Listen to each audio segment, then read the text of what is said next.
Uhum.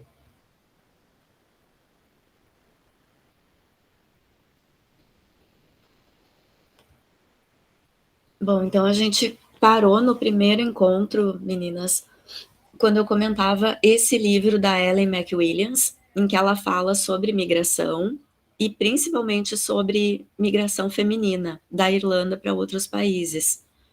A Ellen McWilliams é uma pesquisadora da Maeve Brennan e ela, nesse livro ela escreve cada capítulo relacionado a alguma obra literária que se volta para a literatura de migração. Não tem neste livro nenhum capítulo específico sobre a Maeve Brennan, mas eu estou tirando aqui alguns fragmentos do capítulo inicial, que é um apanhado geral sobre literatura de migração feminina irlandesa, diásporas, identidades diaspóricas, e eu acredito que a gente pode adaptar e pensar essas ideias também para essa escritora. Aliás, deixa eu comentar com vocês. Vocês viram que eu falei agora Maeve e eu vinha falando errado essa pronúncia. Aí, sexta-feira, eu participei de um evento da ABEI, da Associação Brasileira de Estudos Irlandeses, e fui fazer uma comunicação, e a professora que introduziu a minha fala disse que eu iria falar sobre Maeve Brennan. E aí eu me liguei, olha, eu estava falando errado. Eu já devia ter essa memória auditiva, né, de quando eu tive aula na Universidade de Limerick, quando fui fazer uma parte do doutorado e conheci essa autora, mas eu tinha esquecido e vinha pronunciando errado. E é um nome gaélico. E além disso, eu encontrei um canal do YouTube que ensina como pronunciar nomes gaélicos. É bem útil, né, para quem pesquisa literatura irlandesa, porque seguidamente eu me pego em dúvida como pronunciar o nome do autor ou das personagens. Então tem um canal no YouTube que ajuda.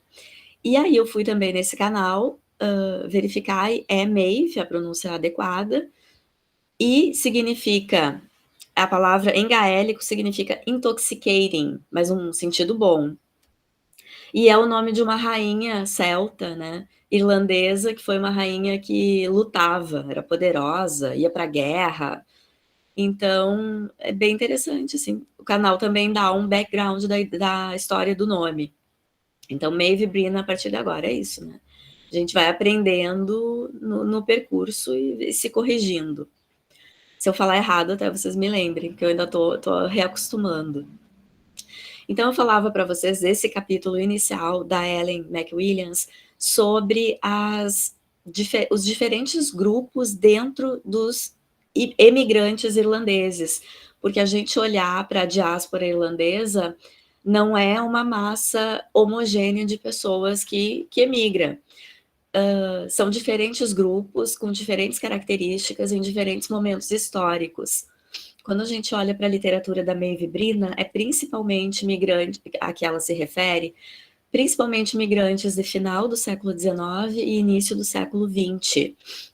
Mas a diáspora irlandesa já vem de muito antes, é uma característica cultural do país, ultimamente menos, tá? Mas ainda depois que a Maeve Brennan nasce e que coincide, né, com o Estado irlandês livre e republicano, ainda há muitas décadas de imigração. E aí, nesse grupo, vai ter família emigrando junto, vai ter aqui, como nos contos da Maeve Brennan, mulheres solteiras, jovens, sozinhas, saindo do país, vai ter homens sozinhos, mas a quantidade de mulher é que é uma coisa interessante, porque para os homens ainda tinha algo de trabalho. A Irlanda muito pobre, depois da independência da Inglaterra continua muito pobre, mas para os homens ainda tem algo de trabalho, seja no campo, seja nas cidades, na construção basilar das cidades que estão se formando, né,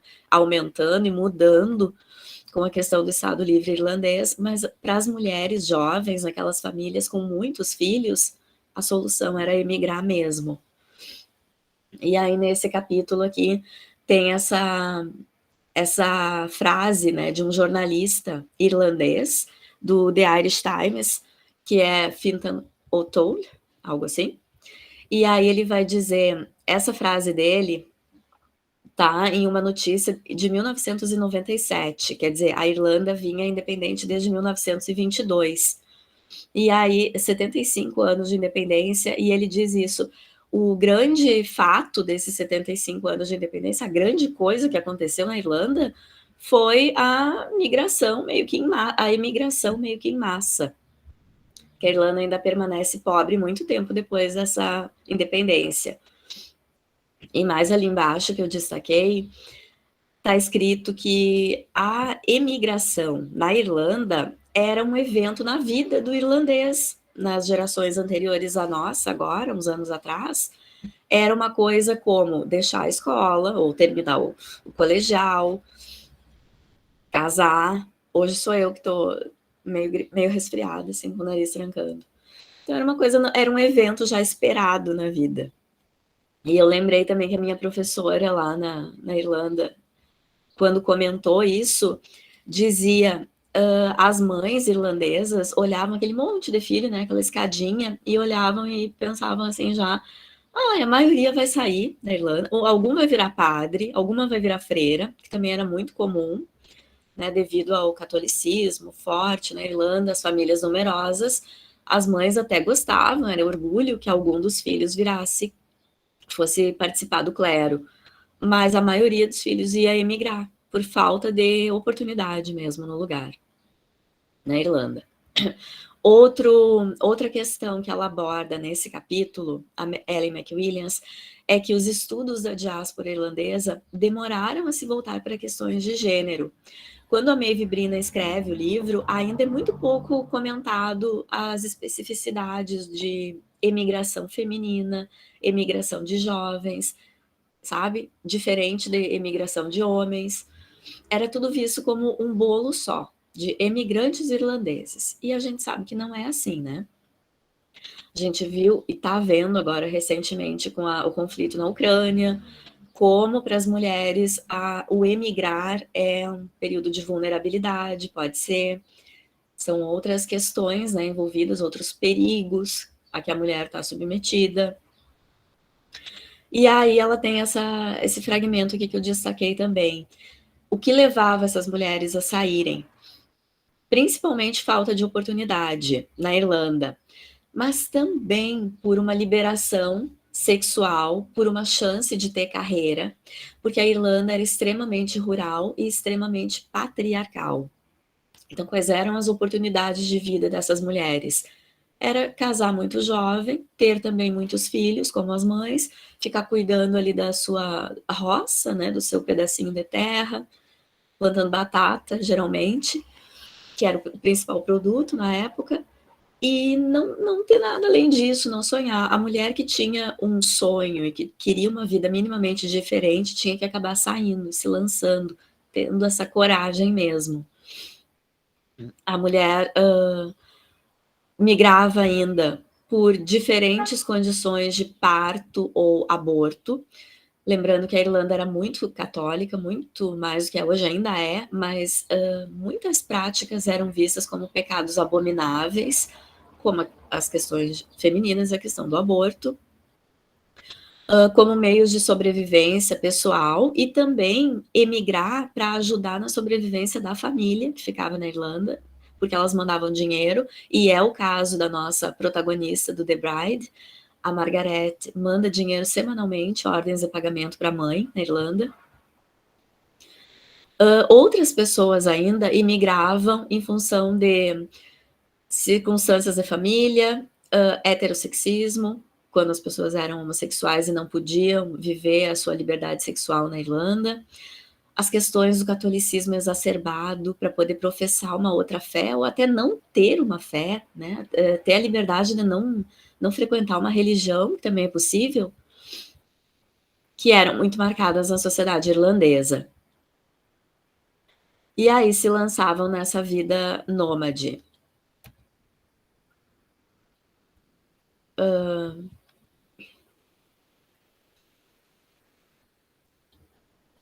Aí ela fala que a vida para as mulheres nessa condição diaspórica pode ser duplamente dolorosa, como a gente estava vendo com as questões das mulheres da Ucrânia, né? sei se vocês lembram uma notícia chocante de um deputado paulista, que é até brasileiro, né, paulista, que viaja para a Ucrânia e volta com a notícia de que as mulheres eram fáceis. Quer dizer, ele já foi para lá para dar uma sondada em como podia explorar essas criaturas que estão saindo com uma mão na frente e outra atrás, assim, sem era nem beira, para começar uma vida nova só com uma malinha, os filhos junto ali. E as pessoas, tem gente que vai observar de que forma pode explorar sexualmente, se aproveitar dessa vulnerabilidade, dessa mulher em vulnerabilidade. E é mais ou menos isso que a Ellen McMillan está falando aqui. Para a mulher, se para todo mundo emigrar já é uma dor, para a mulher é uma dor dupla.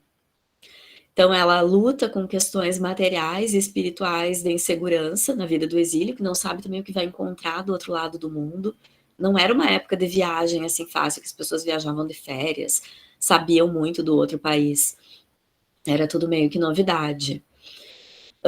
Demandas de família e trabalho, enfim. Aqui, uma tela desse irlandês, que é. Eu acredito que a pronúncia do nome irlandês vai ser Sion. Nos Estados Unidos, a gente vê esse nome dito como Sean, né? Mas eu acho que Sion Keating é a pronúncia mais adequada do gaélico. Ele tem essa tela, ele é um pintor, essa tela de 1936 chamada Economic Pressure. A tela retrata, ou enfim, mostra uma imagem das ilhas Aran, porque a Irlanda é uma ilha, mas do ladinho, ali perto do condado de Galway, tem 3 ilhotas minúsculas que são as ilhas Aran, bem no oeste. E parece que quando a Irlanda estava pobre, ali ainda a situação era pior, porque a situação dos moradores da ilha de Aran era mesmo só a vida como pescador, criar ovelha, alguns criaram, mas é um território meio inóspito. Então, muitos dali emigraram. E aí ele faz outras também, muito parecidas com essa, mas essa fica famosa até pelo título, Economic Pressure. E o que ela nos mostra? Tem um barco, tem um navio lá no fundo, um barco que vai levar alguém desse casal que parece estar se despedindo para o navio, e o navio vai emigrar da Irlanda. E olhem como naquele rochedo cresce uma árvore seca, um galho, né, seco e retorcido, que também nos informa da secura e da pobreza desse território, em que nem para plantar não dá, parece que está inóspito até para a agricultura, tá? A crise na Irlanda é tamanha, e foi de fato até na lavoura durante um tempo, né, que a gente vai ver da grande fome, vou falar de novo hoje, mas é uma situação, é uma cena que nos dá informação do inóspito que estava na Irlanda, e das despedidas, das separações de família e do ir embora. E olhando esse quadro, gurias, vocês diriam que quem está indo embora? O homem ou a mulher? Porque é uma despedida, me parece, mas poderia ser qualquer um dos dois. Vocês concordam? Esse quadro geralmente é lido, a leitura óbvia que a sociedade fez é que o homem está indo embora e deixando a mulher pobrezinha, chorosa, rezando pelo marido que está indo em busca de uma vida melhor. Eu coloquei ali, a leitura mais frequente é que representa um homem na iminência de partir para o mundo, deixando a mulher para trás, e esse gênero de experiência encontra ressonância em muitas obras literárias do período. Porque por mais que a gente tivesse um número imenso, enorme, centenas de meninas e de mulheres jovens pegando a sua malinha e tendo coragem de emigrar, o que as obras literárias e as telas, enfim, a arte mostrava era a imigração masculina, como se só os homens tivessem a capacidade, sabe, a coragem de ir, que é uma dificuldade, né? E não havia ressonância, não havia a contrapartida do feminino que migrava desse lado da imigração irlandesa. Então, a interpretação óbvia da tela é que é o homem que está indo. Inclusive, ele está com o rosto escondido, ó, parece que ela está chorosa ali, mas podia perfeitamente ser a mulher, e a mala dela já está lá no barco, né?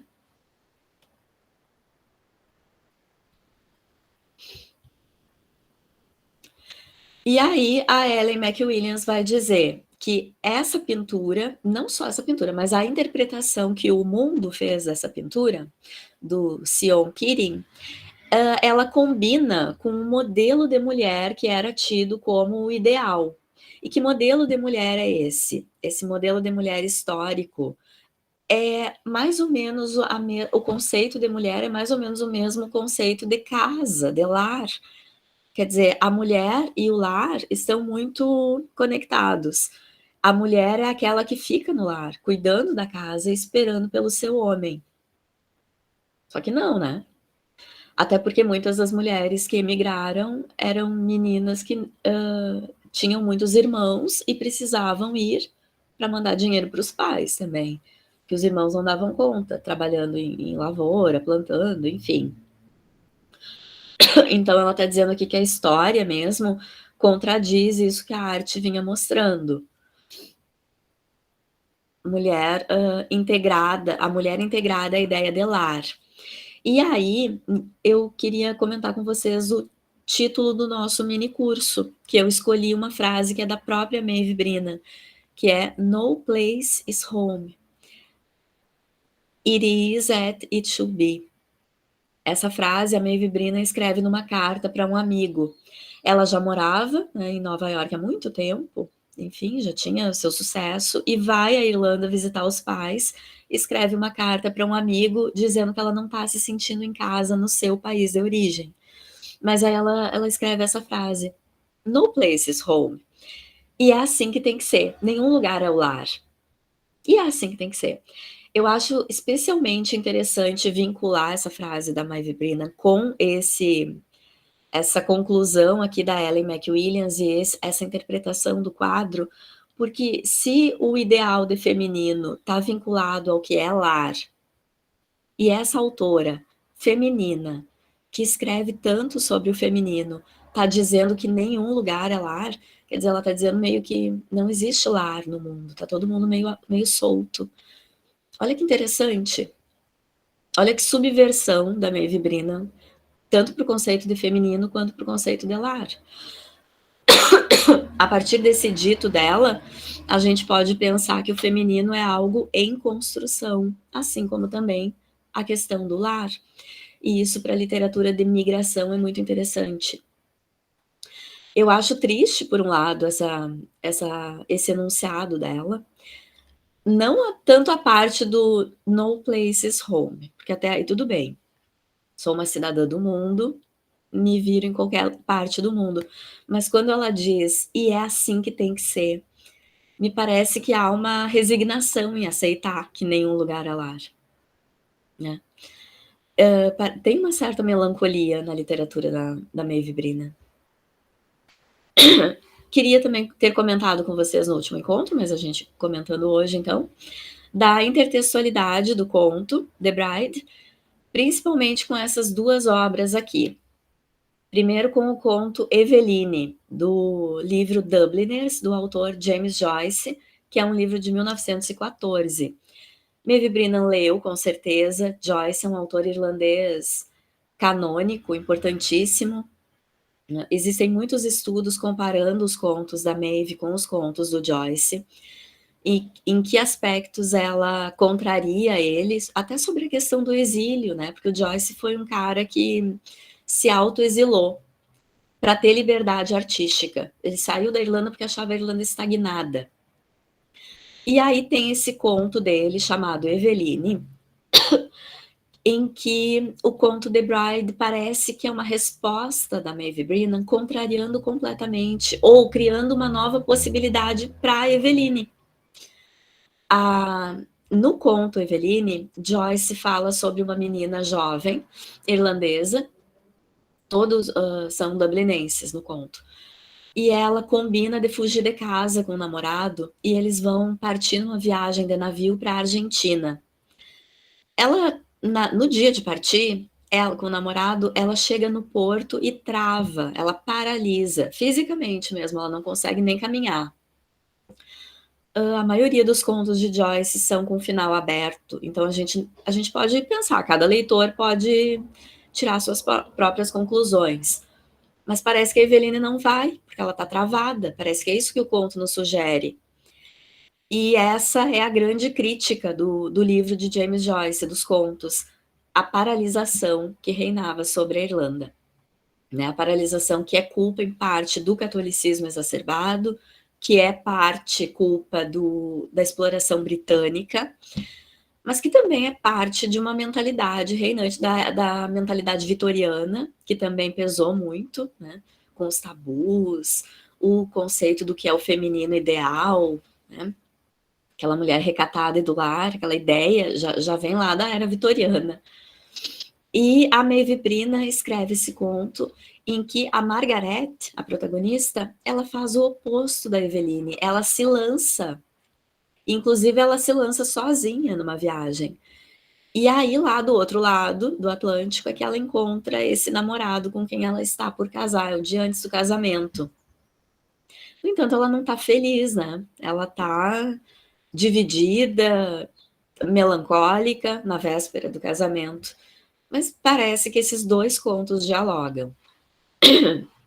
E a outra intertextualidade, e aí é muita coincidência narrativa, de plot, né, de enredo, é com o romance Brooklyn.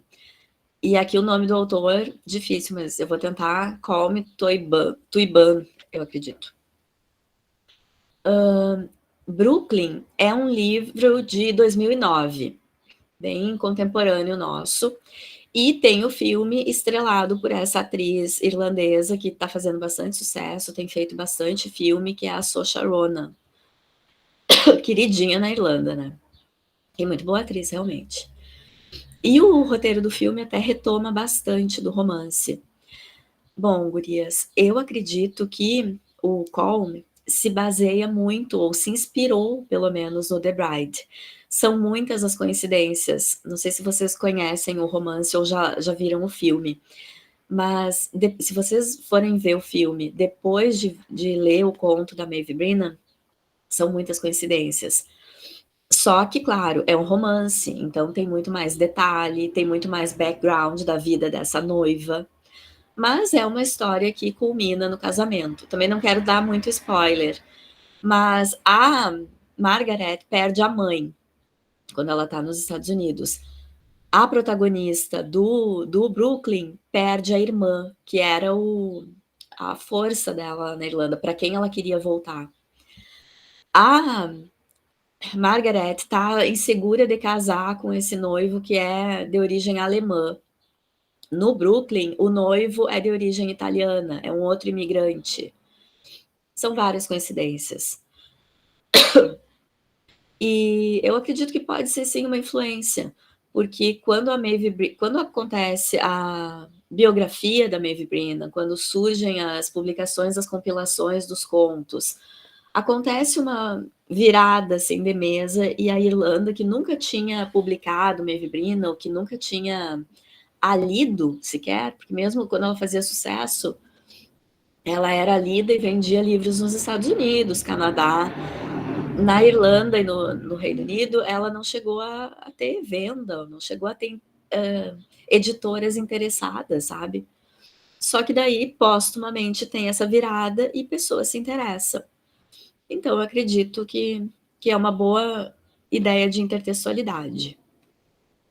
Bom, era isso do nosso primeiro encontro. Até aqui, vocês têm comentários?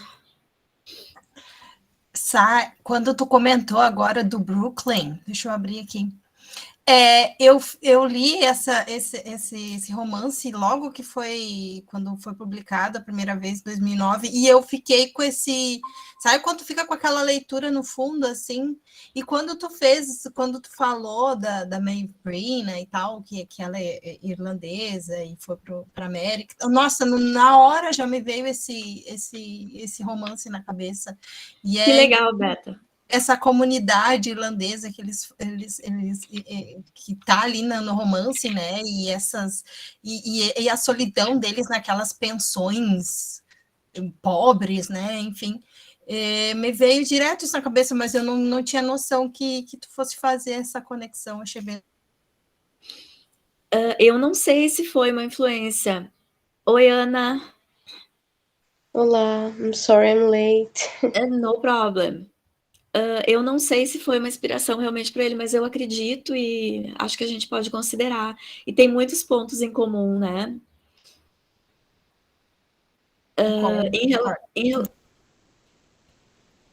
Você ia falar?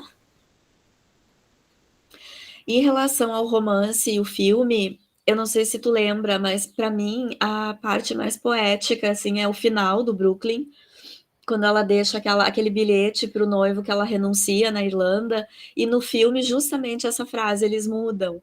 Mas enfim, são as escolhas, as opções do contar a história, a mesma história, mas de uma forma diferente. Mas retoma muito mesmo, lembra muito a Margaret do The Bride.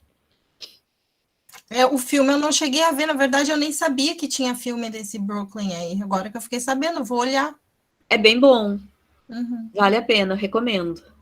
Tá, obrigada.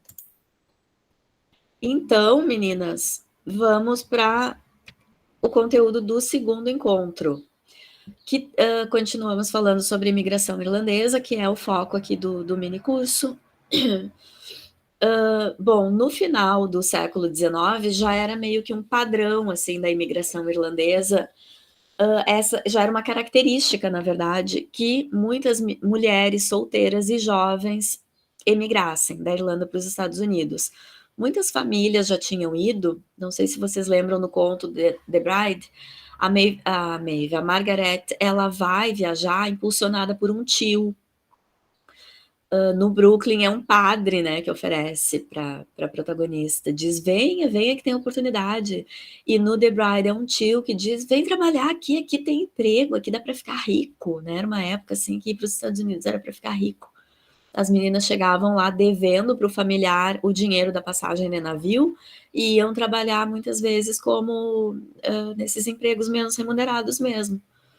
Mas já chegava a ser um padrão. E isso está escrito nesse artigo da Maureen Murphy, que, olha o título, The Irish Servant Girl in Literature. Quer dizer, é tão comum isso da migrante irlandesa ser uma servant, ou uma maid, né, uma prestadora de serviço, que existem muitas personagens, começam a ter na literatura muitas personagens a partir de um tempo. No entanto, até o momento em que a Maeve Brennan dá essa atenção para essas empregadas, para essas Bridgets, ainda o mais comum era que houvessem escritores homens, né, pessoal? E aí o mais comum eram que os protagonistas fossem homens emigrantes, os heróis. E há uma diferença. Quando começa a ter conto, romance, em que tem mulher imigrante, há uma diferença enorme do enfoque do que é o homem que sai da Irlanda e do que é a mulher.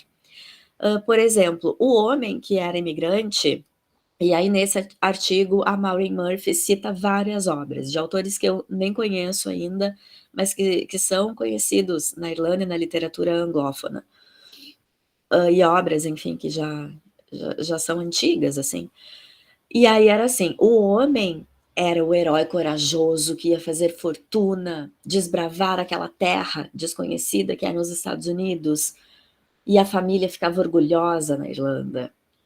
E a mulher era vista como a meio doidinha, sabe? A maluquinha da família, a família ficava rezando, e aí ela começava a mandar dinheiro, e era até meio vergonhoso, porque os vizinhos ficavam pensando, o que será que essa menina faz nos Estados Unidos que está mandando dinheiro para a família? Vejam a diferença de enfoque, né?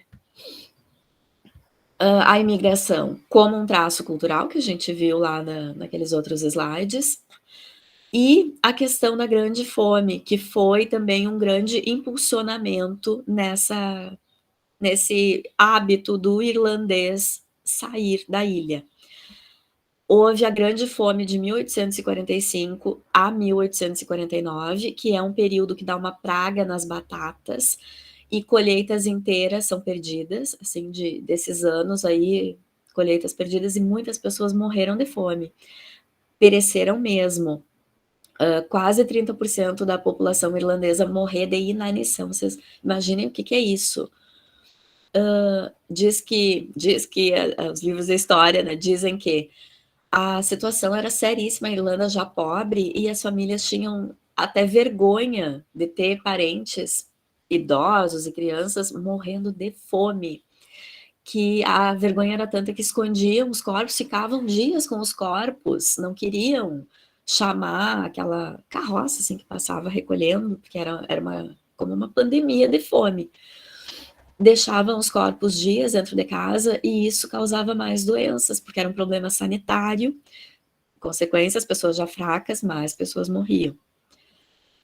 E nessa época aí, nesse período, então, da Grande Fome, foi quase 1 milhão de irlandeses saindo para emigrar, emigrando da Irlanda, e a maioria para os Estados Unidos.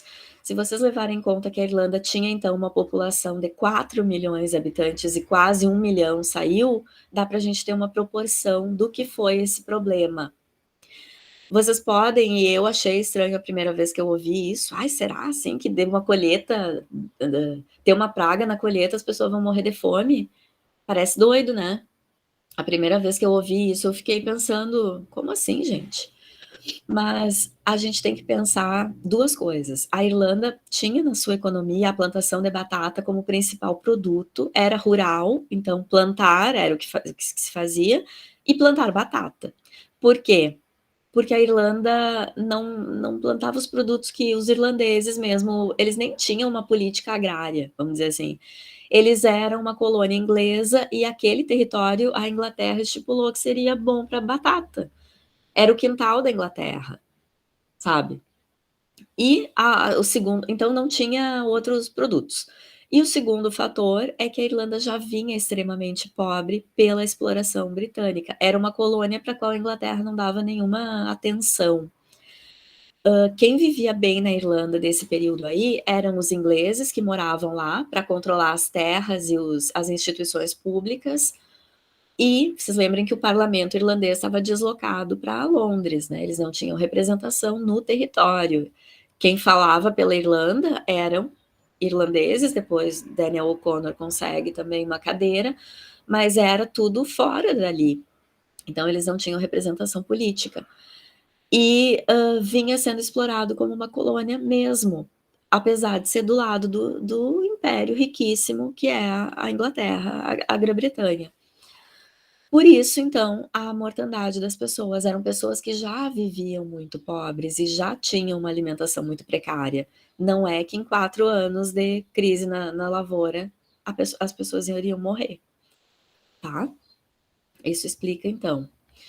E aí acontece o seguinte, em 1930 é tanto imigrante irlandês chegando nos Estados Unidos que é preciso criar uma política de cotas restritivas. O autor que eu pesquisei durante o doutorado, que é o Frank McCourt, ele conta e se remete exatamente a esse período, que a família dele chega nesse período, o pai e a mãe. Ele nasce nos Estados Unidos, porque a autobiografia é baseado na vida dele mesmo. Ele conta do drama que era daqueles navios cheios de irlandeses esperançosos de que então iam enriquecer nos Estados Unidos, e aí chegam e batem na política de cota restritiva e o navio tem que retornar, depois de quase 1 mês viajando, tem que retornar para a Irlanda, em condições precárias, para um lugar onde não tinha oportunidade nenhuma. Aqui eu coloquei para mostrar para vocês. Essas estátuas representam, são um memorial aos emigrantes em função da Grande Fome. São estátuas alongadas e magérrimas e com esses rostos, assim, de dor, sabe, de suplício. E vocês vejam o ano em que é feito este memorial, 1997, o país já tinha superado, já estava bem de vida, olhem a cidade ali atrás, já está bonitinha tudo. É a Dublin atual, essas fotos são minhas, inclusive. Mas eu digo da data para vocês verem como isso calcou na história irlandesa, isso ainda é uma mágoa, uma dor que eles têm, essa 1 milhão de pessoas, fora os que morreram. A Irlanda ficou desfalcada. E aí é interessante o lugar em que o memorial foi erguido. as pessoas caminhando, né? À frente deles aqui tem o porto de Dublin, é o oeste, tá? É o oeste da cidade, bem aqui na frente deles está o porto, e aí tem o mar e tem a Inglaterra, ou Escócia, acho que vai dar direto, né? Não, na Inglaterra mesmo. Quer dizer, são pessoas saindo, é o memorial de imigrantes, né? O memorial à grande fome. Aqui eu coloco de novo o sumário do The Rose Garden, que são os contos que eu venho pesquisando, o prefácio que a gente viu no outro encontro, porque agora eu vou mostrar para vocês como eu venho dividindo esses contos por temática para abordar, para a partir daí fazer os artigos, né, que eu vou fazer nesse ano de pesquisa, e ouvir as sugestões de vocês também. Então, o primeiro grupo que eu vou mostrar para vocês são os últimos contos, olha ali, ó. São aqueles ali do fim, a partir do I See You, Bianca. São contos em que tem animais como protagonistas. Só o I See You, Bianca tem uma gatinha como protagonista, que é a Bianca. Todos os outros, a protagonista é Bluebell, uma labrador preta, que coincide, que foi inspirada na labrador preta Bluebell, que Maeve Brennan teve, que foi a companheirona dela. Esses contos, pessoal, para mim ainda são os mais problemáticos em relação ao que fazer com eles, porque eles diferem totalmente do restante dos contos. Eu sei que as meninas que são aí do Pará, vocês têm muito forte um grupo de literatura fantástica, né, com a professora Suelen. Se vocês ainda não estão inseridas, existe esse grupo aí, a professora Suelen gosta bastante dessa área. E eu estava comentando com ela que eu não digo que os contos esses podem ser classificados como literatura fantástica, mas eles têm algumas características, porque são contos de uma uma atmosfera onírica. Parece sonho. Eles têm como protagonista a Bluebell, mas são em terceira pessoa, tem um narrador, só que de quando em quando o narrador migra para dentro da consciência da Bluebell, e a gente vê o mundo a partir do ponto de vista dessa cachorra. E é interessantíssimo porque primeiro ela não se vê como uma cachorra, não vê os outros personagens como humanos, e sim como pares de pernas. Então, eles são um tanto quanto lúdicos, e eles têm também uma outra característica em comum entre eles, que é a questão de que eles acontecem em uma casa, na praia. Essa casa na praia é mágica. É uma casa que muda de forma e muda por dentro. Daí a atmosfera onírica que eu falo. Porque quando a protagonista e a Bluebell estão fora da casa, ou não estão falando na casa, o conto parece ter os dois pés assentados no realismo. Tá tudo certo ali, tudo como é, nosso referencial realista. Só que de vez em quando elas entram e se comunicam o que elas veem dessa casa como algo mágico. Então a casa, ora fica mais larga, as paredes mudam, paredes desaparecem. Ora a casa se reduz. Existe a questão de que a casa poderia desaparecer. A protagonista comenta de que ela logo aluga essa casa. Acho que eu li até um fragmento para vocês no outro, ou foi na comunicação que eu fiz, já tô confundindo. De que a casa poderia desaparecer, uma casa que ela tinha que às vezes entrar logo, ou quando ela foi olhar para alugar, ela tinha que alugar logo porque a casa podia desaparecer. E essa casa é a réplica perfeita de uma mansão que existe ao lado. E essa mansão também é um tanto quanto misteriosa. Na mansão existem 7 crianças morando. Não aparecem nunca os adultos.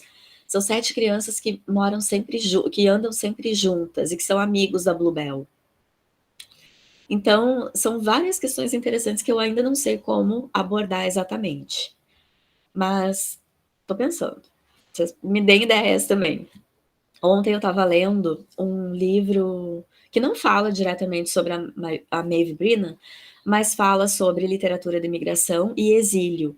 Exílio é uma palavra muito repetida quando a gente fala em literatura irlandesa, até porque o James Joyce fez questão de se dizer um autoexilado, e vários autores irlandeses saíram, né? Samuel Beckett, outros, Oscar Wilde.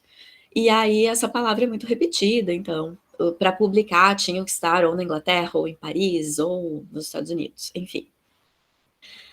E aí nesse livro, que é inclusive uma compilação de artigos de pesquisadores dinamarqueses pesquisando a literatura irlandesa, eles concluem o seguinte, que é muito comum nos contos ou romances de literatura de imigração, quando o autor é um migrante, aparecerem casas, a presença de casas na narrativa. E não são casas realistas, são casas que mudam exatamente como a Maeve Brennan faz. São casas que têm uma aura mágica e volátil, assim.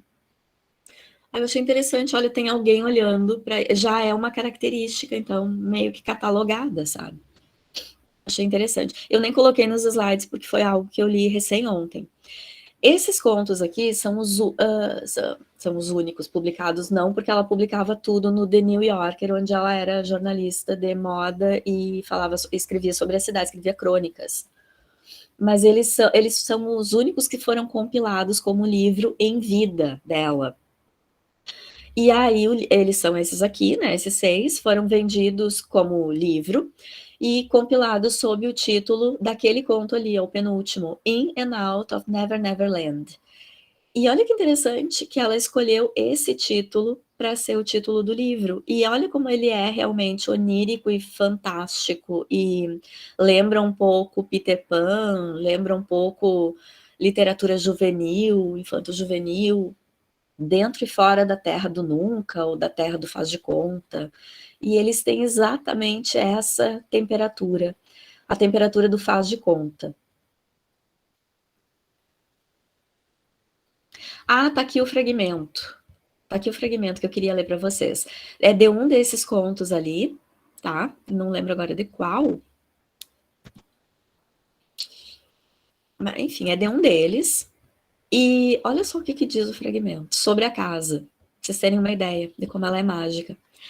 Essa estranha casinha, que conserva um tal ar temporário que na primeira vez em que entrou, ela disse a si mesma que não era uma casa real, mas uma impossibilidade. Nem uma casa, ao menos, e que ela devia alugar imediatamente, porque poderia muito bem não estar lá quando ela procurasse de novo. Não é real. Não uma casa. De jeito nenhum. A casa tem uma personalidade. E esses autores dinamarqueses, eles concluem que não é por acaso que autores de literatura de imigração tenham isso de uma casa que muda, uma casa flexível. É porque esses autores vivem de certa forma, ou têm a sua psique muito constantemente em busca de uma casa, em busca de ter um lar para si. E, gente, lar e ter um lar é uma questão premente na vida da autora Maeve Brennan, que morou quase sempre em hotéis, né? Não teve. Quando ela foi casada durante 5 anos, ela teve uma casa, mas já era a casa do marido. Ela vai morar com o marido. Aí se separa, volta a morar em quartos de hotel. Não era nem dizer assim que era um Airbnb, que não existia na época, né? Mas sabe que tivesse uma cozinha, que tivesse. Não, eram quartos de hotel. Sem cozinha, só o quarto e o banheiro. Isso dá uma certa solidão, né? O outro grupo de contos, eu dividi aqui pelo enfoque da especulação imobiliária.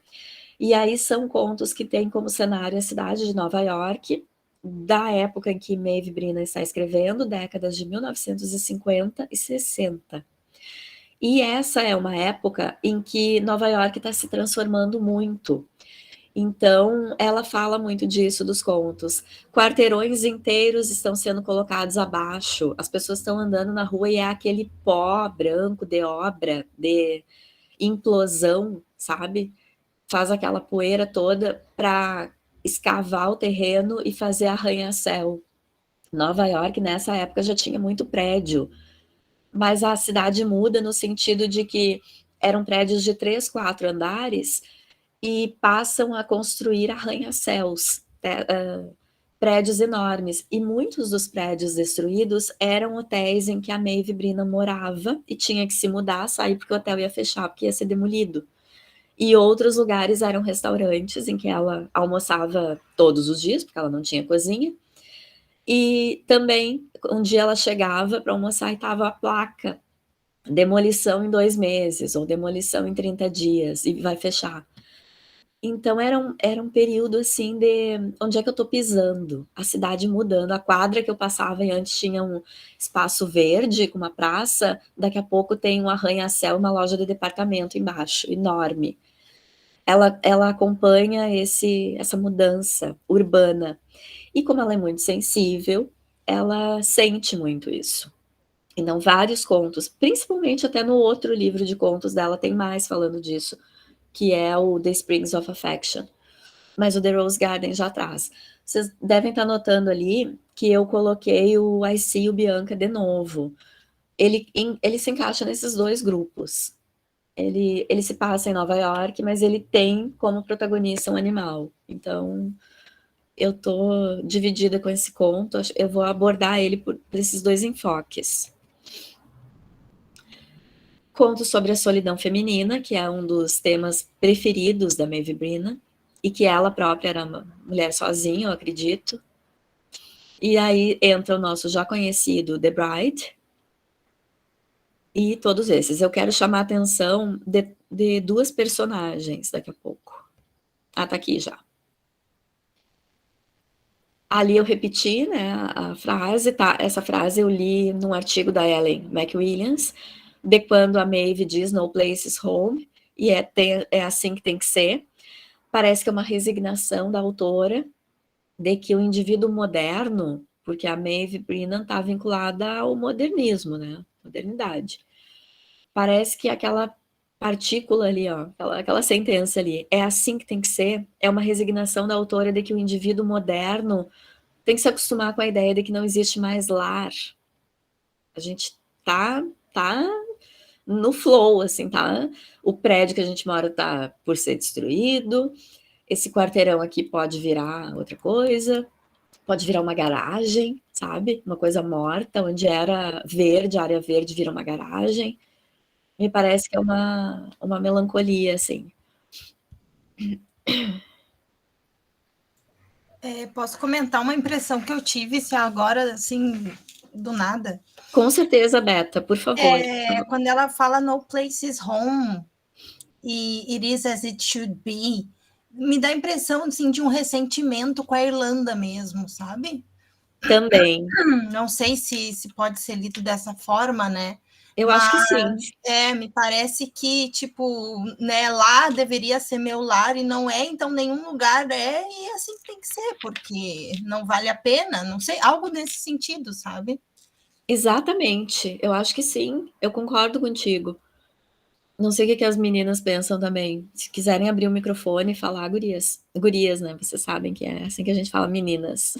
Aqui, no sul. Sim, eu pensei a mesma coisa em relação a isso. Eu comecei a entender mais um pouco o porquê do nome No Place is Home na aula passada, na verdade. Faz todo sentido. Essa frase me bateu tanto, assim, eu quis colocar como título. Acho que eu vou acabar usando ela ainda como título de artigo, mas é exatamente isso. Ela não tem na Irlanda um lar, tanto que quando a família dela retorna, ela não escolhe não retornar junto, porque ela já havia se estabelecido e se acostumado na cultura americana. No entanto, em Nova York, ela não tem um lar. Ela vive em hotel. E essa questão dela nunca ter sido publicada ou ter sido vendida mesmo, os livros, ou lida mesmo, né? O jornal, não, as pessoas não tinham interesse em ter a revista The New Yorker indo para a Irlanda. Devia ir por navio naquele tempo, mas ela não ficou conhecida. Então, sim, é um ressentimento com a Irlanda mesmo. É bem isso. Para vocês terem uma ideia, ela morre anônima na Irlanda. Ela não foi uma escritora conhecida, ela fica conhecida como escritora depois de morta, depois de publicarem esses livros, porque aí fazem resenhas, nomes importantes da Irlanda, do The Irish Times, fazem resenhas sobre a biografia da Angela Burke e sobre os livros que são compilados dos contos depois. Quando eu tive aula sobre ela, os meus colegas irlandeses nunca tinham ouvido falar, tanto quanto eu. Mas é bem isso. E, bom, a Mac Williams vai dizer que a Brina expressa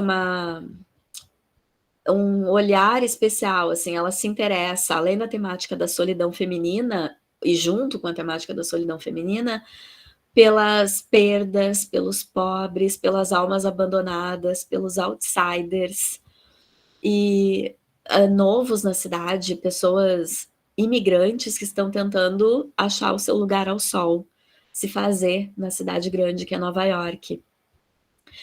E aí, meninas, eu preciso comentar com você sobre essas duas personagens que são a Betty Trim e a Mary Ramsey. A Betty O Anacronismo e a Mary Ramsey do The Holy Terror. Esse The Holy Terror é o primeiro conto escrito pela Maeve Brina, pelo menos é o primeiro publicado no The New Yorker, na The New Yorker. Essas duas personagens são muito parecidas e nos dizem muito das escolhas que a Maeve fazia para sua narrativa, mas também de como ela lia o feminino solitário. Elas são as duas funcionárias de banheiro. Quando eu digo isso, vocês entendem? Porque é uma profissão que a gente não vê mais, eu acho. As profissões vão deixando de existir, né? Mas antigamente, eu quando fiz carnaval em clube, gurias, quando eu era bem adolescente ainda existia isso. Em clube, assim, isso era uma coisa de clube e de hotel. Ter nos banheiros, tanto feminino quanto masculino, um funcionário que ficava o dia inteiro ali, no banheiro. Vivia no banheiro, então. Tinha um banquinho e esse funcionário, no banheiro feminino, era responsável por repor papel higiênico, repor o sabonete, toalha, ajeitar ali se tinha alguma coisa que esse hotel bom, esse clube, oferecia para as frequentadoras, como pó de arroz, que era uma maquiagem muito usada, o pó, né, que agora a gente usa pó compacto, mas era pó de arroz que se chamava, sabe? Tinha essas coisas, a escova de cabelo, ficar higienizando essas coisas, batom, né? Tinha ali, e essa pessoa ficava responsável ali por oferecer, repor, limpar, e ficava o dia inteiro dentro do banheiro. E no banheiro masculino tinha ainda a questão de oferecer para engraxar o sapato do frequentador que assim quisesse. A gente não vê mais essa profissão, né? Bom, a Betty Trim e a Mary Ramsey são essas funcionárias, respectivamente, em hotéis importantes, caros, chiques, enfim. E aí elas têm algumas características em comum. Elas são mulheres já não muito jovens, né, na faixa dos 40 e poucos, super jovens, na verdade, porque eu tenho também 40 e poucos. É que na época que a Maeve Brina escreve, meninas, ter 40 anos já é um pé na terceira idade, mas agora não é mais.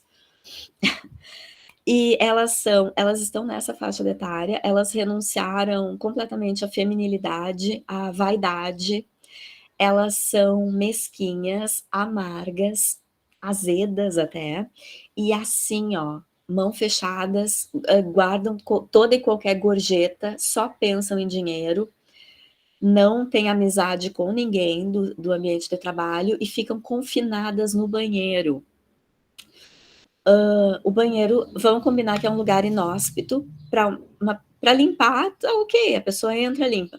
Mas para ficar o dia inteiro, vocês não concordam comigo que é um lugar inóspito? Porque é um lugar que as pessoas vão para se aliviar, né? Enfim, pode acontecer de rolar um cheiro ruim, né? Banheiro. Não vamos levar tanto para esse lado da escatologia, mas vocês estão imaginando qual que é a atmosfera desses banheiros públicos, né? Com muitos espaços, assim, não é público, mas é banheiro de hall, de hotel, de clube. E aí elas ficam ali dentro confinadas o dia inteiro, às 8 horas de trabalho, se for assim a jornada de trabalho. E as duas são assim, mesquinhas. Elas são funcionárias que aprenderam a ser surdas e mudas. Ou seja, elas se anulam um pouquinho como indivíduo. A gente já viu a questão das Bridgets, que são anuladas pelos patrões quando não usam seus nomes, né? Mas aqui, elas mesmas se anulam a si próprias, porque no banheiro elas ouvem muita fofoca, muito comentário, às vezes são os patrões conversando, às vezes são as frequentadoras falando de alguém ou falando de uma situação, saem do banheiro, entra a pessoa de quem as outras duas estavam falando. Então é um ambiente em que elas precisavam ser mudas e surdas. Ou seja, elas não eram nem seres humanos, como se não fossem nem seres humanos as personagens. Eram como robôs. E eu chamo atenção para essas duas personagens pela coincidência trágica e extremamente triste da vida da autora. Que vocês lembram que eu falei, né? Mencionei que ela ficou com demência senil, que talvez hoje ela até fosse diagnosticada como Alzheimer. Pois a Maeve Brennan, não, já estou eu falando errado. A Maeve Brennan, quando nessa demência senil, ela mora em instituições tipo asilos e sai a caminhar pela cidade com umas sacolas, enfim. E volta muito para o prédio da revista The New Yorker, que existe até hoje. E entra no banheiro, pessoal, e fica lá. Como uma mendiga, e dorme às vezes no chão, no banheiro. Ela, que já foi a bonitona funcionária da The New Yorker, quando velhinha, abandonar, sim, sozinha, maltrapilha, suja, desgrenhada, por vezes é pega dormindo com aquele monte de sacola que vai juntando, sabe? Então eu acho de uma coincidência trágica que ela tenha escrito sobre feito essas personagens meio que moradoras de banheiro e ela acaba assim. O próximo grupo dos contos são os primeiros contos do livro, e aí eu classifiquei como os contos do condomínio Herbert's Retreat. Bom, a Maeve Brennan, quando casa com um dos editores da The New Yorker, que é um cara de posses, ele tem uma casa num condomínio exatamente como esse que ela cria ficcionalmente nos contos, que é um condomínio, é o Snedden's Landing, o condomínio real onde ela morou por 5 anos. Esse condomínio ele fica um pouquinho afastado da cidade de Nova York, o que era chique, numa parte superior assim, da cidade, e com vista para o rio Hudson. Então, os moradores de lá meio que olham para a cidade de cima, porque eles estão geograficamente elevados, sabe? E eles são realmente snobs, esses moradores. É nesse conjunto de contos que acontece no condomínio Herbert's Retreat que a gente vai ter a figura das Bridgets. Coloquei ali o nome do editor com quem ela casou, né? Esse casamento da Maeve Brennan, claro, é uma história pessoal e que não influencia em nada para a análise do trabalho literário dela, mas eu lanço questionamentos e outros pesquisadores, como a Ellen McWilliams, lançamos questionamentos, assim, porque ela era tão brilhante e esse cara era um cara tão problemático. Ela foi o 5º casamento dele. Ele era um cara que casava, ficava pouco tempo casado com super modelos, super atrizes, assim, super mulheres lindíssimas. Era um colecionador de mulheres, assim. Bebia muito, era um herdeiro, sabe? Era aquela pessoa que não tinha a visão humana que a Maeve Brennan tinha da vida. Então é tão estranho ela ter casado com porque ela devia ter muitos pretendentes, sabe? Mas enfim, isso é do campo da fofoca. Não vai fazer nenhuma diferença nos contos. Nesses contos, a gente vai ter, então, as Bridgets, a gente vai ter um personagem que se repete muito, que é o Charles Runyon, que é uma figura, assim, ele não mora no condomínio, mas ele tem um quarto em uma das casas. Ele é um crítico literário e crítico de peças de teatro falido. Ele mora, por sua vez, também em um hotel. Tem muitos indícios de que ele é homossexual, mas não diz isso abertamente nos contos. Até porque não é uma época em que essa informação fosse muito bem-vinda até nos contos, na literatura, enfim. Mas eu digo isso para vocês e faço essa leitura do Charles para mostrar como a Maeve Brennan sempre tem protagonistas femininos, quando não femininos de corpo feminino, de nascimento feminino, femininos de alma, né? O Charles é aquele cara que a gente poderia dizer assim, com trejeitos, sabe? Que tem o seu gestual mais próximo do que seria atribuído ao feminino. Nesses contos, e como moradoras desse condomínio, a gente vai ter uma gama de mulheres extremamente inseguras, que competem entre si pela melhor roupa, pela melhor casa, e principalmente elas competem entre si pela casa que tem vista para o rio mais ampla. E isso é bem interessante, é uma leitura assim, que eu venho fazendo dos contos, porque essas moradoras desse condomínio querem a todo custo e vivem em obras para ter mais vista do rio, trazer o rio para dentro de casa, de dentro da sala tá enxergando o rio, do quarto, do janelão do quarto ter a vista do rio. No entanto, essas pessoas se comportam exatamente ao contrário do que é um rio, que um rio, ele flui, primeiro que ele flui, e essas pessoas que vivem nesse condomínio estão estanques lá, estão retidas no condomínio.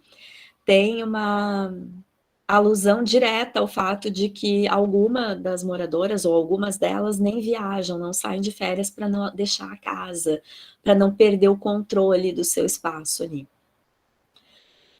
Um rio agrega, né? Traz para si tudo que, por onde ele passa, ele agrega a pedrinha, os seixos, as folhas que caem, vai levando junto. Os moradores do condomínio são excludentes, eles empurram para longe. Todo e qualquer forasteiro, fora o Charles, não é bem-vindo, é olhado de alto a baixo. Talvez, no condomínio real, quando Maeve Brennan se mudou para lá, fosse algo que ela tenha sentido, ter sido tratada como uma forasteira, não só por não ser uma herdeira daquele espaço, ter casado com um, mas por ser uma irlandesa, numa época em que mulher irlandesa era sinônimo de empregada doméstica. E é nesse condomínio que a Maeve Brennan vai ir a jantares e chiques nessas casas e vai ser servida por empregadas irlandesas falando com o mesmo sotaque que ela. E aí ela acompanha, enfim, ela assiste uma situação que é pedirem para as empregadas diz tal palavra, para a gente ver como que você pronuncia tal palavra para as empregadas. Isso era meio que um joguinho entre as madames lá. Olha como é que a Bridget aqui fala tal palavra. E aí as empregadas, isso tem relatos em artigos, assim, a partir do que foi pesquisado para a biografia dela. Isso não está nos contos aqui. E aí ela sendo uma irlandesa, falando com o mesmo sotaque, ela assistia isso, fazendo as pessoas meio de palhaça, sabe? Porque se a pessoa está se divertindo junto em dizer aquilo, olha como é que eu pronuncio diferente essa palavra, tá tudo bem. Mas não era uma situação impositiva, onde havia uma diferença hierárquica de patrão e empregado. E aí não tratavam a Maeve Brennan dessa mesma forma, porque apesar dela ser irlandesa e ter o mesmo sotaque, ela era casada com um cara dali, ela era uma jornalista influente, então ela percebia essas coisas. E aí está a inspiração para os contos sobre as Bridgets. E aí aqui eu falo mais um pouquinho então da questão das Bridgets. Muito em função de que esse era um nome comum mesmo, de meninas irlandesas, mas também não é desculpa para que fizessem isso, né?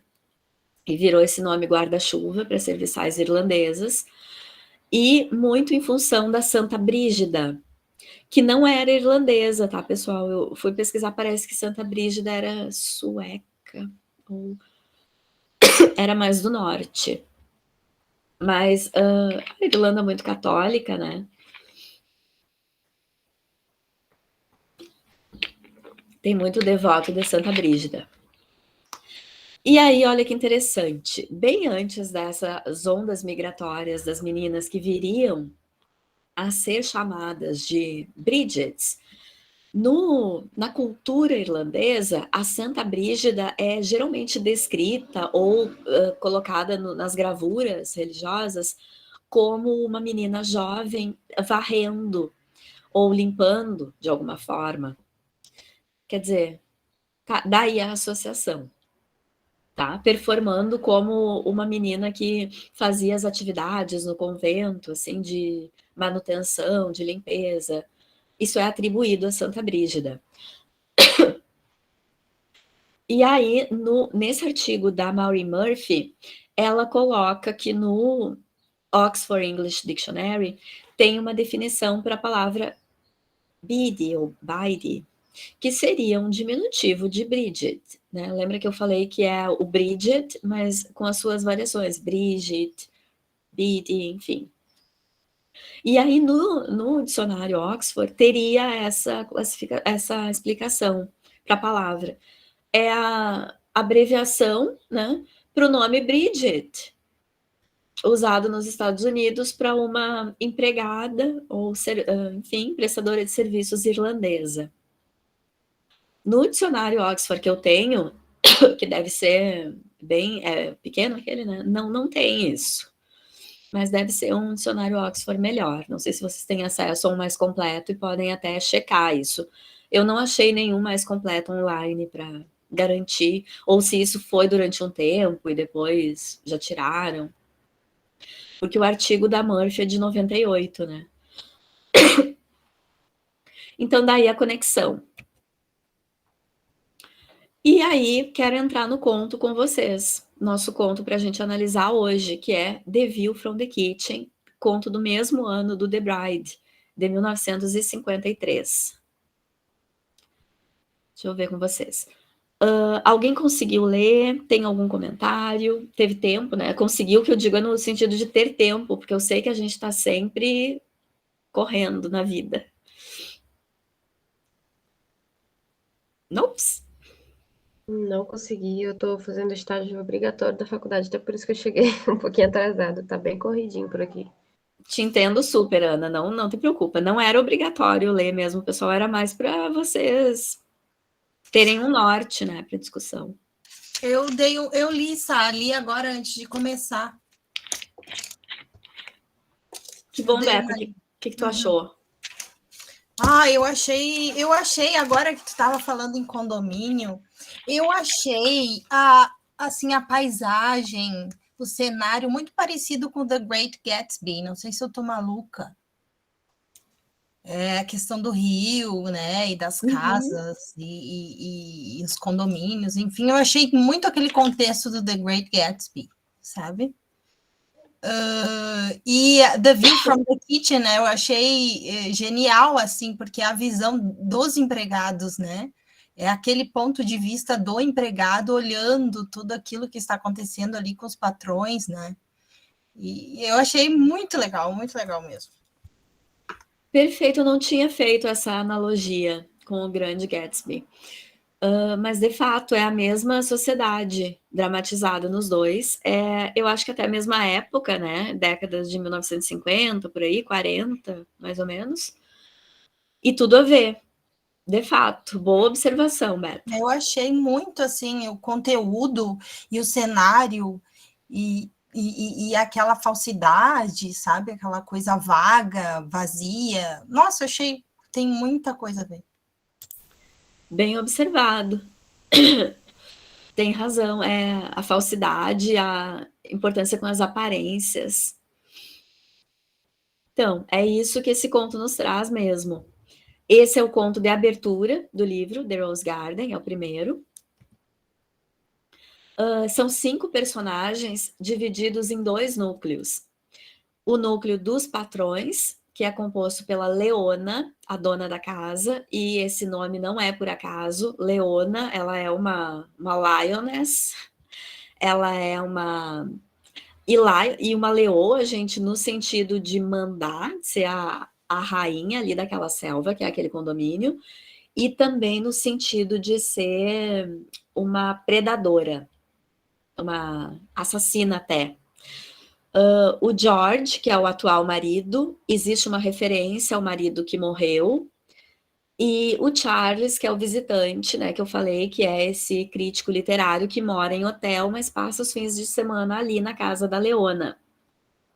E o segundo núcleo é composto pelas serviçais, que são a Bridget, ou Bride, e a Agnes. A Agnes não é funcionária da casa, ela é uma coisa que acontecia muito nesse condomínio. Essas mulheres, elas viviam em função de fazer obra na casa e reclamar das empregadas. Isso é bem uma mentalidade, assim, né, dos antigamente, umas mulheres que não faziam nada. E a Agnes, ela trabalha em outra casa, e isso acontecia muito, de quando ia ter um jantar ou uma visita numa das casas, uma madame ligava para outra e dizia: você pode me emprestar a fulana, a sua Bridget?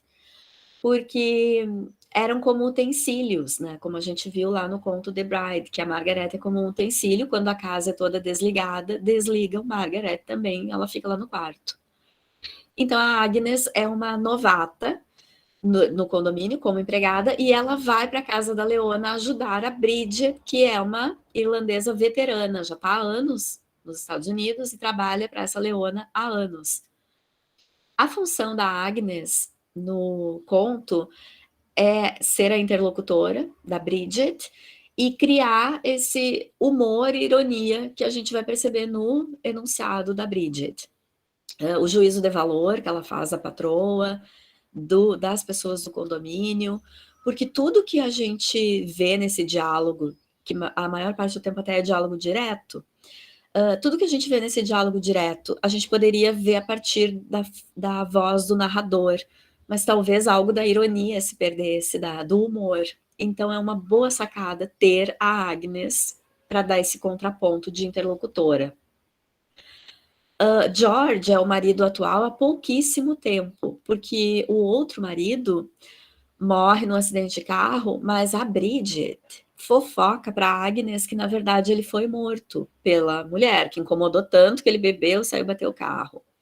E aí a gente tem alguns juízos de valor embutidos, como, por exemplo, essa visão da mulher como a má, a malvada, para o marido, no caso, né? Porque para as empregadas ela de fato é, mas uma visão competitiva e preconceituosa entre as próprias mulheres, porque a Leona e a Bridget, elas vivem numa medição de forças mesmo, sabe? Uma é a dona da casa, mas a outra é a dona da cozinha. Como a Roberta bem comentou, o título The View from the Kitchen, a vista da cozinha. Bom, eu contei para vocês que os moradores desse condomínio vivem em função de ter a vista do rio dentro de casa.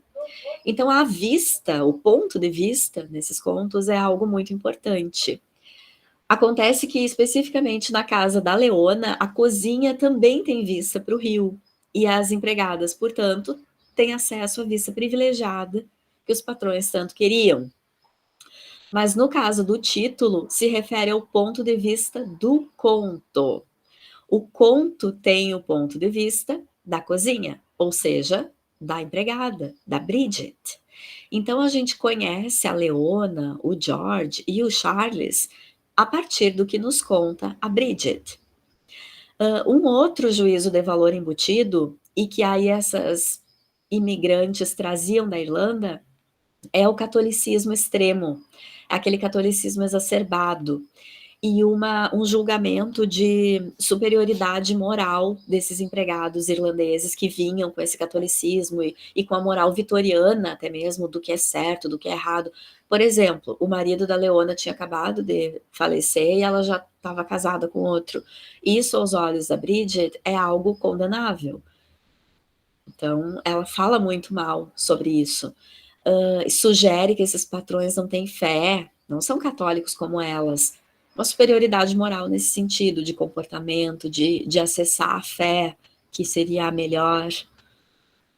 Os patrões, por sua vez, vivem em função das aparências. Tudo é para aparentar melhor e para chocar o vizinho. Quer dizer, são pessoas infelizes ao extremo, que até teriam tudo para ser felizes, né? Mas são também pessoas solitárias, também mulheres solitárias, que têm obsessão pela vista do rio. O que mais falar desses personagens? Em relação ao Charles. Essas mulheres do condomínio, e principalmente a Leona, elas têm tudo, mas elas precisam da validação da opinião do Charles, que é esse crítico literário, entendido de moda também, porém falido. Tem um outro conto que é muito interessante, que é... qual é ali? É o The Gentleman in the Pink and White Striped Shirt, que é só sobre o Charles, que conta daí a realidade dele. E, gente, é muito irônico, porque ele mora num hotel falido. Ele é falido, os livros dele não emplacaram, de crítica literária, ele já não é chamado quase para escrever para mais nenhum jornal, e ele mora num hotel que tá, tipo, mofado, frequentado por pessoas bem baixo nível, assim, e ele mora lá. Então ele tem essa preocupação constante de que nunca ninguém pode saber onde ele mora, é meio escondido, essa vida dupla, sabe? Existe a sugestão por parte da Bridget de que a Leona troca de marido, assim, mas na verdade ela nutre uma paixão pelo Charles. E ela não percebe, ela é um tanto quanto limitada em relação à inteligência. Ela não percebe que Charles não liga para ela, porque ele simplesmente não liga para a mulher, não é a praia dele. E ela não enxerga isso convivendo com ele. A Bridget já entendeu e censura esse comportamento do Charles, a quem ela chama de Mr. God, o Senhor Deus. Aqui alguns fragmentos. Em cada casa, os moradores planejaram e tramaram e maquinaram e pagaram para trazer o rio tão intimamente quanto possível para dentro de suas vidas. Essa aliteração é muito comum no texto da Maeve Brennan. A gente já viu isso no The Bride, né? Esse e tal coisa, e tal coisa, e tal coisa, é uma característica do texto dela, que dá um certo ritmo também, né? Ou não, ou dá uma quebrada, às vezes. A questão do rio, que eu já comentei com vocês, né? Que o rio é o oposto do que são essas pessoas. O rio é vivo, né? Geralmente uma água de rio é viva, geladinha. Essas pessoas são más, são mesquinhas, parece que mais comprometidas com uma vida que não é alive, que não é uma... Mesmo quando dão festas, eles estão preocupados em saber o que as outras vão vestir, em saber de onde será o buffet, sabe? É com as aparências sempre, ao contrário da fluidez natural de um rio. Um outro fragmento aqui, bem do início. Todos os que vivem no Herbert Retreat são proprietários de suas próprias casas, quer dizer, não é um espaço em que as pessoas aluguem casa, são herdeiros, o pai e a mãe já tinham morado ali, o vô e a avó. Recém-chegados raramente conseguem colocar um pé. O tom e bem-estar da comunidade são garantidos por um conselho de administração, quer dizer, um conselho ali como se fossem os síndicos. Quase não há restrições no comportamento de crianças e animais pertencentes à comunidade, mas há restrições de ferro contra crianças. Tá um erro de digitação ali. Contra crianças e animais se forem de fora. No português tem um errinho de digitação. Vocês querem fazer comentários até agora desses fragmentos aqui que eu selecionei?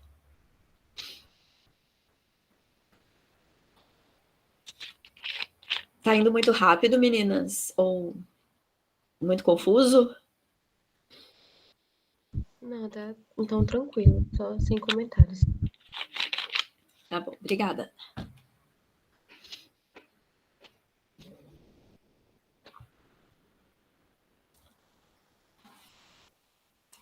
O fato mais importante, que não é nem um pouco superficial, sobre o condomínio Herbert's Retreat, é que somente as pessoas certas vivem lá. Isso é uma frase bastante irônica e é o ponto de vista dos moradores do condomínio, que somente as pessoas certas. Quem são essas pessoas certas? São os herdeiros que têm esse poder aquisitivo e que dominam esse espaço. Eu coloquei ali em itálico The Right People, meninas, que isso nos...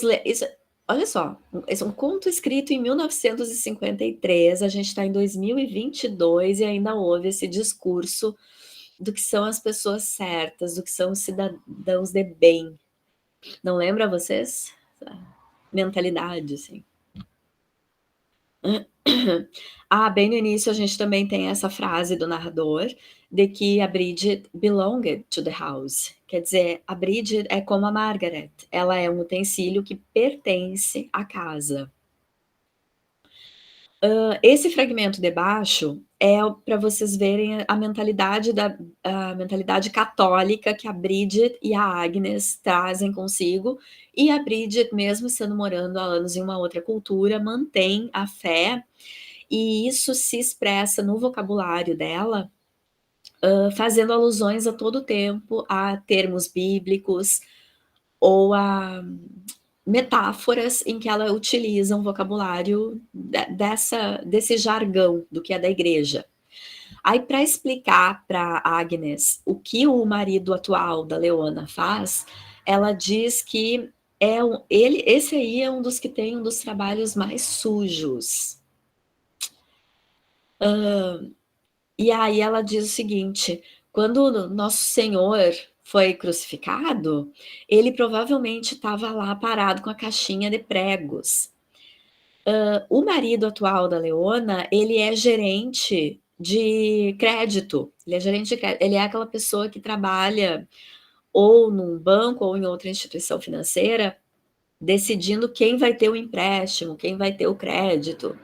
E esse grupo que é das empregadas e que é de imigrantes é um grupo que provavelmente ou possivelmente muitas vezes tem o seu crédito negado nos Estados Unidos, né? Isso dá uma cortada naquela ideia de ir para os Estados Unidos fazer a vida, ficar rico. Não é bem assim, né? Muitos passam a vida num subemprego, como é o caso da Bridget, que está há anos trabalhando com a Leona. Por outro lado, tem uma outra crítica embutida aí. O catolicismo é muito crítico em relação ao fazer dinheiro ou às profissões que trabalham diretamente com o dinheiro. Não sei se vocês conhecem ou lembram, eu não sei direito, mas tem aquelas frases do tipo: é mais fácil um pobre um camelo passar no buraco da agulha do que o pobre. Acho que eu comentei no outro encontro, né? Mais fácil um camelo passar no buraco de uma agulha do que um rico entrar no paraíso, que é a mentalidade católica condenando o lucro. Em contrapartida, essa era uma diferença gritante, assim, dos protestantes ou dos seguidores das religiões de fé protestante, enfim, que conviviam na Irlanda, que conviviam em Dublin, mesmo nas cidades do interior. Porque essas outras religiões de fé protestante não veem no lucro o pecado, não veem no trabalho árduo nenhum problema, e, consequentemente, essa mentalidade moldou ao longo de séculos, de repeteco desses dogmas, moldou muito da situação social dos católicos na Irlanda e no mundo. Invariavelmente, os católicos ficam mais empobrecidos. E parece que ostentam também mais, assim, gostam de... Enfim, enquanto... Não sei como é que eu posso dizer, mas parece que tudo é motivo para aparecer. Isso vem também bate também com a coisa das aparências. Enquanto parece que a fé protestante tende a ser, os seguidores de fé protestante ou anglicana tendem a ser um pouco mais discretos. Será que não? Não, eu já li isso também em algum lugar. Agora eu não coloquei aqui a fonte para vocês, mas tem essa divisão na prática dessas duas linhas assim de fé, né? De professar a fé. E nisso a gente vê nesses discursos, nessas frases que são da Bridget. É a condenação ao lucro e a quem trabalha com dinheiro, e a tudo fazer metáfora com jargão religioso ou bíblico, enfim. basicamente, a história do The View from the Kitchen é a história de um casal do condomínio Herbert Retreat que recebe a visita de Charles para jantar. E aí enquanto eles estão na sala e no jardim, as empregadas conversam sobre os patrões na cozinha. Elas ficam o tempo inteiro na cozinha. Tecem juízo de valor a respeito dos patrões. Nesse jardim, tem 2 estátuas novas, assim, porque a visita do Charles também tem como pretexto ver o deck novo do jardim, que Leona acaba de construir, porque as obras são constantes, né, no condomínio. E aí tem 2 estátuas novas. E só para comentar com vocês, mas é algo que eu ainda estou começando a pensar a respeito, assim, uma das estátuas é de um palhaço, como se fosse um palhaço, e o Charles vai ali e maquia esse palhaço. Ele pinta, passa uma tinta branca no rosto e deixa esse palhaço muito com uma aparência que se assemelha ao que a gente entende como um dandy, que é aquela figura do final do século XIX, virada para o século XX. Dandy é uma figura que não só é uma figura literária, mas é um estilo de vida que foi adotado por muitos homens, principalmente, e que tinha a ver com adorar artes, ter um estilo próprio de se vestir, ter uma atitude e um olhar mais feminino da vida, não em relação ao gestual mesmo, não tão duro, mas muito mais fluido em relação aos gestos, ter bom gosto para tecidos finos e cortes de roupas especiais, assim. E aqui, essa questão do Charles ter pintado essa estátua, que é o palhaço, dialoga com... Antes de dizer com o que dialoga, deixa eu só comentar com vocês que o próprio Charles lembra ele próprio muito um dandy, apesar de já ser uma personagem que vive décadas depois desse fenômeno ter ocorrido. Ele lembra muito pelo jeito, pelo gostar e exigir se vestir com o que há de melhor, os melhores cortes, os melhores tecidos, gostar de estar perto de obras de arte, de ser um crítico de teatro. Esse era o ambiente dos dandies. Tá, e aí essa estátua e essa personagem da Maeve Brennan dialogam ou fazem referência com um certo autor irlandês que ele próprio se dizia também uma espécie de dandy, que é Oscar Wilde, né, autor de Dorian Gray, o retrato de Dorian Gray, a obra talvez uma das obras mais famosas dele, autor também de Salomé, enfim, entre outras peças e romances e contos. Então parece que, de certa forma, Maeve Brennan tá, ao criar uma personagem que parece um dandy, parece que ela tá ou dando uma alfinetada no Oscar Wilde, porque o Charles é um fracassado, é alguém desprezível, que olha de cima para todo mundo, mas ele mesmo é um falido. E é um falido também moralmente, tá, gente? Eu não tô falando só de dinheiro. E o Oscar Wilde era muito, assim, esse achandão, né? Parece que a Maeve Brennan tá dando aí uma alfinetada. Eu acho que é uma leitura possível.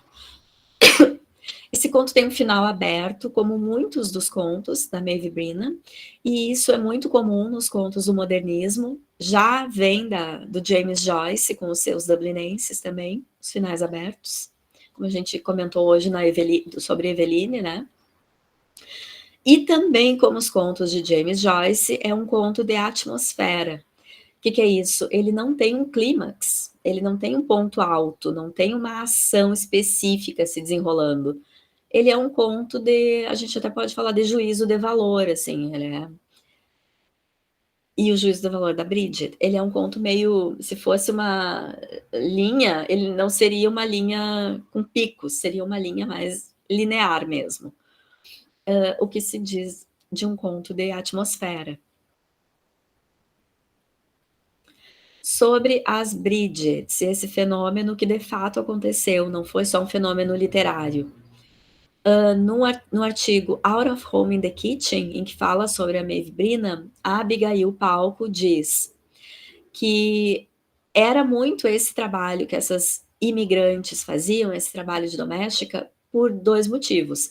Porque já era o que elas faziam na Irlanda, que era cuidar dos irmãos, cuidar da cozinha, limpar a casa. Eram famílias numerosas, né? Porque o catolicismo também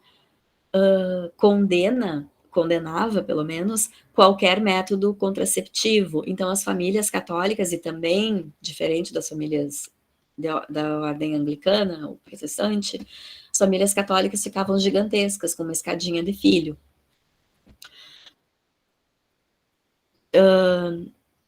E outra característica dos contos, aliás, outra característica dessas migrações, imigrantes irlandesas, era que já trabalhavam assim, então era algo que elas sabiam fazer, e era um lugar que elas podiam conviver entre elas nas cozinhas, porque por mais que a casa tivesse só uma empregada, aconteciam essas coisas de empresta a fulana que tem um jantar, hoje é aniversário do marido, então empresta a fulana para ajudar a servir ou a limpar a casa antes para recepcionar os hóspedes, os convidados. Então era um ambiente que era confortável para essas meninas. No artigo 7 Days a Week, citado nesse artigo da Palco, mas 7 Days a Week é um artigo de David Katzman, ele fala que mulheres irlandesas constituíam a maior porcentagem de trabalhadores domésticos nos Estados Unidos nas primeiras décadas do século XX. Então, isso foi algo que não passou batido para Maeve Brennan, porque ela era uma jornalista, filha de embaixador, bem-sucedida, mas o que ela via naquela sociedade nova-iorquina e em Washington era que mulher irlandesa era sinônimo quase de empregada doméstica. Olha, cheguei ao fim antes. Era isso então, pessoal, que eu havia separado para o nosso comentário. No fim, nem fomos até a... Antônia, tudo bem? Você acabou de entrar e eu meio que terminei. Mas meninas que já estavam, e também Antônia, vocês gostariam de fazer algum comentário? Espero, assim, que tenha servido como um incentivo para que vocês leiam outros contos. Pode falar, Antônia. Boa tarde, professora. Boa tarde a todas. Assim, a minha participação tem sido bem difícil. Eu fiquei bastante interessada, porque desde o primeiro momento eu consegui acompanhar desde o final. E os contos é bem interessante, chama bastante atenção, porque é uma realidade que a gente vive até hoje, né? De meninas, mulheres de condições baixas, que às vezes precisa ir trabalhar na casa de alguém, casa de família, na cidade, né? E acaba passando por certa dificuldade a qual a Maeve passou, né? Inclusive, eu sou testemunha, assim, que eu já vivenciei isso também. Meus pais, quando eu era adolescente, deixaram eu trabalhar na casa de família e acabei morando por um tempo e passei bastante dificuldade, entendeu? Então, assim, me identifiquei bastante, porque é uma realidade, né, que a gente tem conhecimento. Isso. Antônia, muito obrigada pelo teu relato, e como você falou, exatamente, são histórias muito atuais, e isso é uma coisa que me chama muito a atenção, assim, nessa literatura da Maeve Brennan, que é uma literatura que tem quase um século, né, de que foi escrita, mas são histórias muito atuais, como, de novo, vou falar no caso da Ucrânia, mas a gente, aqui no Brasil, a gente não precisa ir longe. Aqui no Brasil, a gente viveu movimentos migratórios e viveu isso e até na mesma cidade, como o relato da Antônia, de meninas que vão trabalhar, vão morar, às vezes, na casa que é o trabalho, e se deparam com uma realidade em que são tratadas de forma diferente, às vezes com certo preconceito, às vezes não. Mas é uma realidade muito atual, muito de agora. Até porque o nosso país, hoje, ele está numa situação que talvez não está muito mais evoluído do que era os outros países lá pela década de 50, né? A gente está engatinhando ainda em relação a políticas públicas e igualdade social. Mas é bem isso, são contos bem atuais. Obrigada, Antônia. E, bom, eu queria ver se vocês haviam aproveitado os contos, ficado interessadas em ler outros da Maeve Brina, que eu posso enviar também. E, meninas, que se vocês podem aproveitar esses comentários feitos ao longo do minicurso para colocar nas pesquisas de vocês, nos estudos, no TCC, ou dissertação, ou tese que vocês estejam fazendo, que eu sei que não é a autora, talvez, que vocês estejam pesquisando, mas a gente sempre aproveita, né? A análise que é feita para uma obra, às vezes a gente pode aproveitar uma ideia, ter um insight de como abordar. Então, nesse sentido, espero que vocês tenham gostado e aproveitado para os seus trabalhos, sabe? E muito obrigada pela participação de vocês. Obrigada, Dina. Eu queria só falar que eu realmente fiquei interessada assim, nas obras. Tanto eu quanto meu namorado, ele assistiu a primeira, hoje não pode assistir porque ele está no estágio. E aí ele pediu também para pedir o material, né? Para a gente poder fazer depois. A gente vai começar essa parte de TCC logo em breve. A gente está indo para o 6º período agora. Então, assim, eu achei muito interessante, nunca tinha ouvido falar. Achei muito interessante também a relação dela com Bonequinha de Luxo. Eu já tinha assistido esse filme, mas eu não tinha ideia de que poderia ter sido inspirado nela, né? E é isso, eu queria agradecer a disponibilidade, foi muito bom esse mini curso, eu gostei bastante, tá? Muito bem explicativo, gostei. Isso mesmo. Obrigada. Obrigada,